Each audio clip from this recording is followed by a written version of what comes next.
Mummy जी ने सिलबट्टे पर जादू कर रखा है। रागिनी राजीव के कंधे का सहारा लेते हुए अपने कमरे की ओर धीरे धीरे बढ़ रही थी और अपनी बहू को हिदायत भी देती जा रही थी। बहू, मसालों को अच्छे से भूनकर फिर उन्हें बारीक पीस कर ही सब्जी बनाना। हमारे यहाँ बाजार के मसाले कोई पसंद नहीं करता। और हाँ, भूलना मत, लाल मिर्ची थोड़ी ज़्यादा ही पीसना। और मसालों के बाद सिल को अच्छे से धोकर चटनी ज़रूर पीस लेना। हमारे यहाँ बिना चटनी के कोई भी खाना नहीं खाता। अरे भाग्यवान, कितना बोलोगी, पैर पर मोच आ गई है। बिना सहारा लिए चलते भी नहीं बन रहा, लेकिन जुबान खूब चल रही है।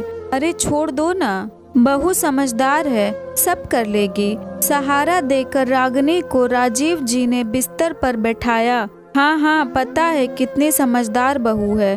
फर्श पर पानी गिरा था, उसे पहले पोंछने के बजाय किचन में बर्तन धो रही। मेरा पैर उस पानी पर पड़ा और मैं फिसल गई। वो तो मैं इतनी हट्टी कट्टी हूँ, इसलिए कुछ नहीं हुआ, बस मोच आई। रागिनी तुनक कर बोली। रागिनी की बात सुनकर राजीव जी हंस पड़े। सच ही है, कोई भी सास बहू की तारीफ नहीं सुन सकती। और फिर तुम बात को बीच में ही छोड़ दिया। रागिनी ने गुस्से से राजीव जी की तरफ देखा। इधर किचन में मेघा का बुरा हाल था।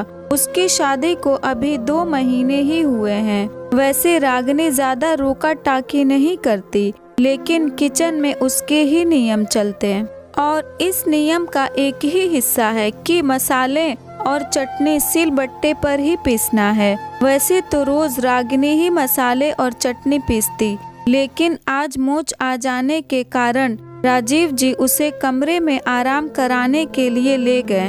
मेघा, उसने देखा तो था कि रागिनी मसाला कैसे पीसती हैं, लेकिन कभी खुद पीसा नहीं था। मसालों को भूनकर उसने सिल पर डाला और बट्टे से पीसना शुरू किया। लेकिन यह क्या, मसाले तो सब छटक कर किचन के स्लैब पर गिर गए।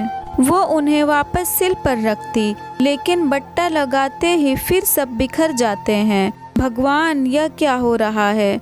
मसाले क्यों सिल से भाग रहे हैं? मम्मी जी जब पीसती हैं तो सब कितने प्यार से और स्मूथली पिस जाते हैं। मेरे साथ क्यों नखरे दिखा रहे हैं? लगता है मम्मी जी ने इस सिलबट्टे पर जादू कर रखा है, तभी तो उनके इशारों पर आराम से चलता है। सच कहा तुमने जानू, मम्मी ने इसे तंत्र मंत्र से बांध रखा है, इसलिए यह सिर्फ मम्मी की सुनता है। दरवाजे पर सलील खड़ा था, जिसने मेघा की बातों को सुन लिया था। मेघा सलील की बात सुनकर डर जाती है और बट्टे को सिल पर ही छोड़ पीछे हट जाती है। क्या हुआ मेघा, डर गई क्या? सलील उसकी हालत देखकर हंसने लगता है। आप झूठ बोल रहे हो ना, मुझे डराने के लिए आप ऐसा कह रहे।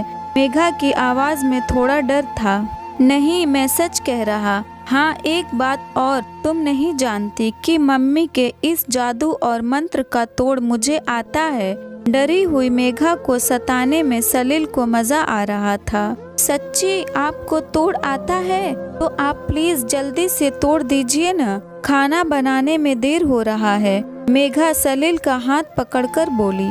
ठीक है, लेकिन इसमें तुम्हें मेरी मदद करनी होगी। सलील ने शर्ट की बाहें मोड़ते हुए कहा। देखो, सिलबट्टा सिर्फ औरतों की सुनता है, इसलिए तुम मेरे आगे आओ और मैं पीछे से तुम्हारा हाथ पकड़कर मंत्र तोड़ दूंगा। इससे 2 फायदे होंगे। एक कि यह सिलबट्टा तुम्हारे हाथों को पहचान जाएगा और तुम्हें परेशान नहीं करेगा। और दूसरा फायदा, मेघा ने मासूमियत से पूछा। दूसरा फायदा यह बाद में बताऊंगा। शरारत से मुस्कुराते हुए मेघा को देखते हुए सलील ने कहा।